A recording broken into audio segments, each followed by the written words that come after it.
Good morning friends. ఈ యొక్క వీడియోలో పశ్చిమ ప్రకాశం వరప్రదాయినైన వెలుగొండ ప్రాజెక్టు గురించి తెలుసుకుందాము. పశ్చిమ ప్రకాశం ప్రాంతం చూసినట్లయితే ఈ ప్రాంత భూగర్భ జలాలలో ఎక్కువ మొత్తం ఫ్లోరైడ్ కంటెంట్ ఉంది. అంటే కనిగిరి లాంటి ప్రాంతాలలో చూసినట్లయితే ఈ యొక్క ఫ్లోరైడ్ అనేది 12 ppm కంటే ఎక్కువగా ఉంది. కానీ మనకి ఎంతవరకు ఉండాలి ఫ్లోరైడ్ అంటే 0.7 ppm నుంచి 1.2 pm వరకు ఉండవచ్చును. కానీ 12 ppm అంటే చాలా ఎక్కువ. దీనివల్ల ప్రజలకి అనేక రకాల సమస్యలు ఉత్పన్నమవుతున్నాయి. అంటే తక్కువ వయసులోనే వృద్ధులుగా కనబడడం, కాళ్ళు వంకలపై కనబడము, పళ్ళకు గారపెట్టి కనబడము, ఇలా అనేక రకాలుగా ప్రజలు కిడ్నీ సమస్యలు రావడము, ఇలా అనేక రకాల సమస్యలతో బాధపడుతున్నారు. ఈ అనారోగ్య సమస్యలని రూపుమాపడానికి అదేవిధంగా దాదాపు 4.5 లక్షల ఎకరాలకి సాగునీరు అందించడానికి, దాదాపు 15 లక్షల మందికి త్రాగునీరు అందించడానికి ఈ యొక్క ప్రాజెక్టు రూపకల్పన చేయడం జరిగింది. దీనికంటే ముందుగా మన యొక్క ఆంధ్రప్రదేశ్లో చూసినట్లయితే మేజర్ ఇరిగేషన్ ప్రాజెక్టులు నాగార్జున సాగర్ ప్రాజెక్ట్ 310 TMCలు, శ్రీశైలం ప్రాజెక్ట్ 200 TMCలు, పులిచింతల ప్రాజెక్ట్ 45 TMCలు, పోలవరం ప్రాజెక్ట్ 300 TMCలు, అదేవిధంగా వెలుగొండ ప్రాజెక్టు 43.5 TMCల సామర్థ్యంతో నిర్మించడం జరిగింది. ఈ యొక్క ప్రాజెక్టుని కృష్ణానది మిగులు జలాలతో నిర్మించడం జరిగింది. నాగార్జున సాగర్ ప్రాజెక్టు, శ్రీశైలం ప్రాజెక్టు చూసినట్లయితే ఆ ప్రాజెక్టులలో తెలంగాణ ప్రాంతానికి కూడా వాటా ఉంది. ఎటువంటి వాటా లేని మేజర్ ప్రాజెక్టు ప్రజెంటు మన యొక్క వెలుగొండ ప్రాజెక్టు మాత్రమే. ఇది దాదాపు 43.5 TMCల సామర్థ్యంతో నిర్మించడం జరిగింది. కృష్ణానది నీటిని శ్రీశైలం డ్యామ్ బ్యాక్ వాటర్ నుంచి సౌత్ ఈస్ట్ డైరెక్షన్లో దాదాపు 40 కిలోమీటర్ల తరలించి నల్లమల సాగర్లో ఈ యొక్క ప్రాజెక్టు నిర్మించడం జరుగుతుంది. ఈ నల్లమల సాగరు 3 ఎత్తైన కొండల మధ్య ఉంది. ఆ కొండల మధ్య గ్యాప్లను కలపడం ద్వారా ఈ యొక్క ప్రాజెక్టు నిర్మితమవుతుంది. ఆ గ్యాపులనే Sunkesula gap, Gottepadiya gap, Kakarla gap అని పిలుస్తారు. ఈ విధంగా ఈ నల్లమల సాగరు దాదాపు 230 చదరపు కిలోమీటర్లు, అంటే దాదాపు 50,000 పైన ఎకరాలలో ఈ యొక్క నల్లమల సాగరు విస్తరించి ఉంటుంది. ఈ నల్లమల సాగర్లోకి నీరు ఎలా వస్తుందో ఒకసారి చూసినట్లయితే శ్రీశైలం డ్యాములో నీటి మట్టం 850 అడుగుల పైగా ఉన్నప్పుడు కొల్లమవాగు దగ్గర నుంచి ఈ యొక్క జర్నీ అనేది మొదలవుతుంది. కొల్లమవాగు నుంచి హెడ్ రెగ్యులేటర్ ద్వారా నీటిని అప్రోచ్ ఛానల్కి రిలీజ్ చేయడం జరుగుతుంది. 100 మీటర్లో ఉన్న అప్రోచ్ ఛానల్ ప్రవహించిన తర్వాత నీరు ఈ యొక్క టన్నెల్స్, అంటే దాదాపు 20 కిలోమీటర్లు పొడవు కలిగిన 2 ట్విన్ టన్నెల్స్ ద్వారా నీరు దాదాపు 20 కిలోమీటర్లు ప్రయాణించి ఫీడర్ కెనాల్కి చేరుకోవడం జరుగుతుంది. వెలుగొండ ప్రాజెక్టుకి తవ్విన ట్విన్ టన్నెల్స్లో ఇది 2వ టన్నెల్. ఈ యొక్క టన్నెల్ వెడల్పు చూసినట్లయితే 9 మీటర్స్ డయామీటర్తో దాదాపు 19.8 కిలోమీటర్స్ పొడవు కలిగి ఉంది. ఈ టనల్స్ చూసినట్లయితే ఇంకా కొంచెం వర్క్ జరుగుతుంది అక్కడ. అంటే ఈ యొక్క టనెల్ని అప్రోచ్ ఛానల్కి కనెక్ట్ చేస్తున్నారు. ఇంకా కొంత అక్కడ ప్యాచింగ్ వర్క్, కొంత గ్రావెల్ ఇంకా ఉంది కెనాల్లో, అది తీస్తున్నారు. ఇది 2వ టనెల్ యొక్క ఎండింగ్ పాయింట్. ఇక్కడి నుంచి ఇంకా అప్రోచ్ ఛానల్కి కనెక్ట్ చేస్తారు. ఈ 2వ టనెల్కి రైట్ సైడ్ వైపు, అంటే అటువైపు మొదటి టన్నెల్ ఉంది. అంటే ఇటు సైడ్ నుంచి వీడియో చేయడం వల్ల దాన్ని పూర్తిగా కవర్ చేయలేకపోయాము. రేపు ఆగస్టు 31వ తారీఖున ఈ యొక్క మొదటి టన్నెల్ ద్వారా ఒక 10 TMCల వాటర్ని విడుదల చేయడం జరుగుతుంది. ఇదే ఫీడర్ కెనాలు. దీని యొక్క పొడవు దాదాపు 23 కిలోమీటర్ల ఉంది. ఇది కొండకు సమాంతరంగా ఈ యొక్క ఫీడర్ కెనాలు తవ్వడం జరిగింది. ఈ యొక్క ఫీడర్ కెనాలు దోర్నాల మండలం కొత్తూరు నుంచి పెద్దారవీడు మండలము కలనూతల వరకు ఉంది. మేము బైక్ పైన ఈ ఫీడర్ కెనాల్కి పక్కనున్న గట్టుపై నుంచి ప్రయాణించి మొత్తం ఫీడర్ కెనాల్ మొత్తాన్ని పరిశీలించడం జరిగింది.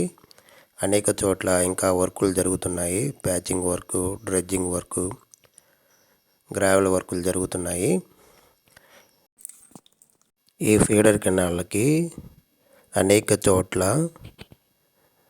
ఈ యొక్క తీగలేరు నుంచి వచ్చే వరద నీరు ఈ యొక్క ఫీడర్ కెనాల్ని దెబ్బతీయకుండా ఉండడానికి బైపాస్లు నిర్మించడం జరిగింది. అంటే తీగలేరు వాటర్ని ఈ ఫీడర్ కెనాల్కి వెళ్లకుండా బైపాస్ చేశారు. ఇదే ఆ బైపాస్. ఈ విధంగా 3-4 చోట్ల ఈ యొక్క తీగలేరుకి నుంచి వచ్చే వాటర్ని ఈ ఫీడర్ కెనాల్లోకి వెళ్లకుండా బైపాస్ చేశారు.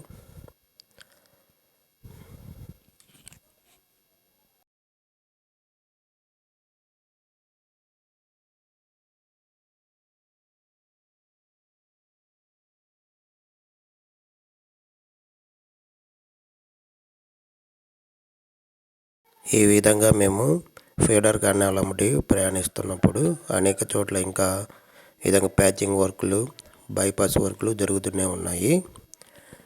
ఈ నెల 31వ తారీఖున నీరు విడుదల చేయాలని ముఖ్యమంత్రి గారు సంకల్పించారు.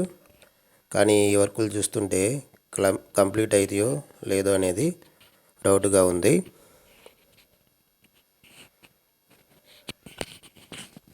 ఈ మొత్తం ఫీడర్ కెనాల్ అనేది కొండకు ప్యారలల్గా తవ్వడం జరిగింది. అంటే ఒకవైపు చూసినట్లయితే పూర్తిగా కొండే ఉంది. అదేవిధంగా అక్కడక్కడ రిటైనింగ్ వాల్ కూడా నిర్మించారు. ఈ రిటైనింగ్ వాల్ ఎందుకన్నట్లయితే ధరలు అనేది ఉర్లి పడకుండా పూర్తిగా కాంక్రీట్ గోడ నిర్మించడం జరిగింది.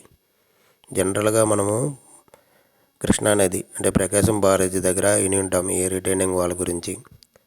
ఎందుకంటే అదంతా మెత్తడి సాయిల్ కాబట్టి ఉర్లిపడే అవకాశం ఎక్కువ ఉంటుంది కాబట్టి ఆ కృష్ణానదికి రిటైనింగ్ వాళ్ళు నిర్మించి ఉంటారు.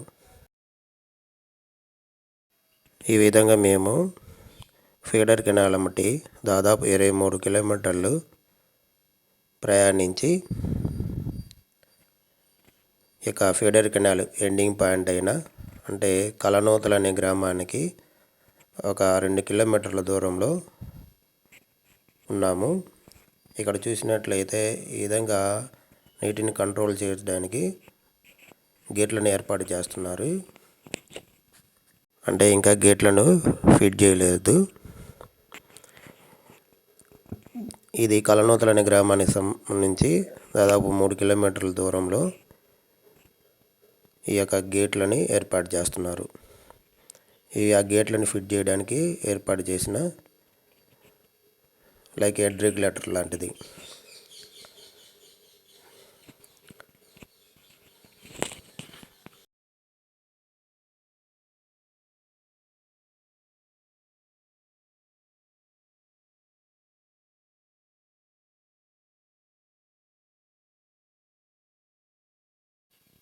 ఇంకా అక్కడి నుంచి బయలుదేరి ముందుకెళ్ళినప్పుడు ఈ యొక్క ఫీడర్ కెనాల్ యొక్క డెప్త్ అనేది చాలా తక్కువగా ఉంది. అంటే మేము ఇంకా వర్క్ మిగిలిందేమో అనుకున్నాము, కానీ ఇంతేనంట. ఇది ఆల్మోస్ట్ ఫీడర్ కెనాల్ యొక్క ఎండింగ్ పాయింట్. అంటే ఇది కలనూతల అనే గ్రామానికి అప్ సైడ్ ఒక 1 కిలోమీటర్ దూరంలో ఉన్నాము.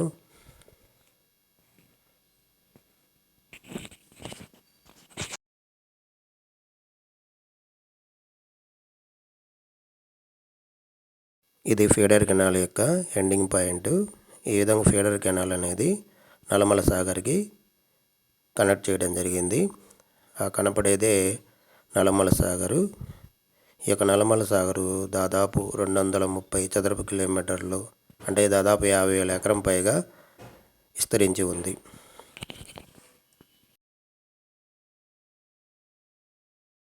ఈ యొక్క ఫీడర్ కెనాల్ వైపు నుంచి చూసినట్లయితే మొదటి గ్రామము కలనూతల.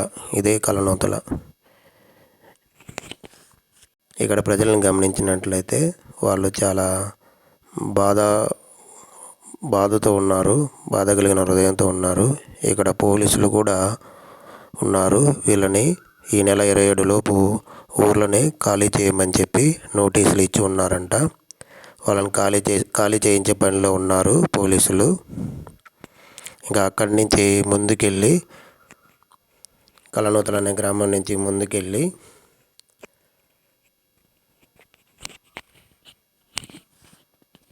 మేము గుండంచెర్ల అనే ఊరికి చేరుకోవడం జరిగింది. ఈ యొక్క గుండంచెర్ల అనే ఊరిలో గమనించినట్లయితే సచివాలయ ఉద్యోగులు ఈ యొక్క గ్రామస్తులకి ఊరు ఖాళీ చేయమని నోటీసులు అందిస్తున్నారు. మేము ఆ యొక్క సచివాలయ ఉద్యోగులతో మాట్లాడడం జరిగింది. నీ మాటల ద్వారా మమ్మల్ని ఆదరించిన విధానం కొరకే నీకు స్తోత్రాలు చెల్లిస్తూ ఉంటున్నాం. కొన్ని దినాల్లో కొంత సమయంలో ఈ ప్రాంతాన్ని మేము విడివాల్సి వచ్చిన సమయం వచ్చినప్పటికీ మమ్మల్ని దేవుడు అక్కడ చూపోయినాక మీ మంచి వసతులు ఎత్తుకొని వెళ్ళండి. మీ చుట్టాలు ఊర్లో ఉంటారు కదా, చుట్టాలు వెళ్ళటమేనమ్మా. ఇంకేం చేస్తారు మరి? ఇంకా అక్కడి నుంచి బయలుదేరి సుంకేసులు అనే గ్రామానికి వెళ్తున్నప్పుడు రోడ్డుకి ఇటువైపు చూసినట్లయితే చాలా పొలాలు ఏమీ వేయకుండా వదిలేసి ఉన్నారు. అక్కడక్కడ పత్తి పంట వేసి ఉన్నారు. ఈ ప్రాజెక్టులోకి నీరు వస్తే మొదట 30 గ్రామము సుంకేసుల. కాబట్టి ఆ ఊర్లో గమనించినట్లయితే ఇలా ఖాళీ చేస్తూ, అంటే లగేజ్ని ఇలా ఖాళీ చేస్తూ వెళ్తున్నారు. ఊరిని ఖాళీ చేసి బాధ హృదయంతో వెళ్తున్నారు.